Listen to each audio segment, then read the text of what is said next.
Okay mga kababayan, Chris Ulo po at welcome back po ulit dito sa ating YouTube channel.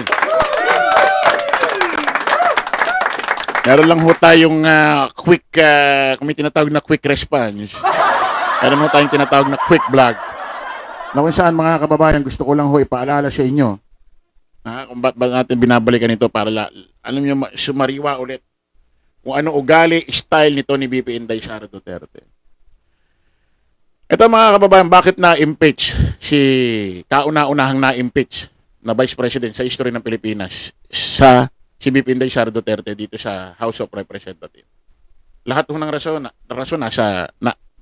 rason, dahilan, nasa House of Representatives na para ma-impeach siya. Pumirma ho yung 250 ng mga mambabatas at may dumagdag pang 25 na mambabatas. Kasi ang dami ho niyang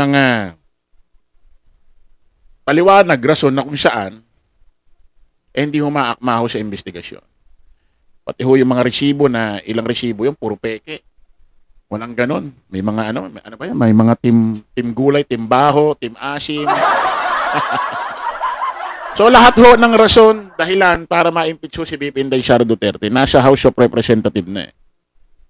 Pero habang nangyayari ito nung nakaraan, itong si VP Inday Sara Duterte, may mga binibintang ho sa mga mambabatas ho natin. Mga ilan ho natin mambabatas dyan.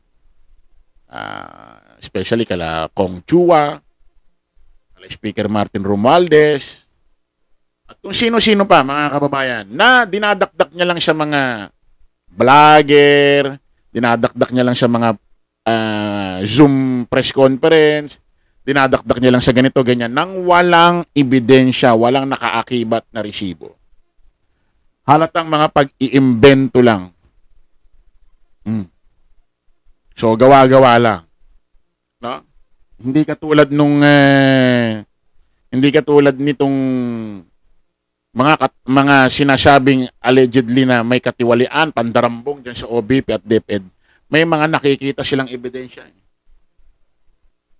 Mga kaakibat na ebidensya, resibo. Tulad nga ng mga peking resibo na kung saan mga nakatanggap ng confidential fund daw. Isa na yung pinaka controversial na sinasabi, may pinakamalaking nakuha sa bahagi ng confidential fund, yung Mary Grace Piatos, na hindi naman doon nag-exist sa mundong ibabaw. Yan ho ang style ni VP Inday Sara Duterte, huwag niyong kalilimutan yan. Okay mga kababayan, kita-kita ulit tayo sa panibagong live, panibagong vlog. Alam mo pa samantalangin yung lingkod doon, Chris Ulo, lagi natin tatandaan doon, follow the majority, follow the right way. Maraming salamat, kita-kits po tayo ulit, bye-bye po.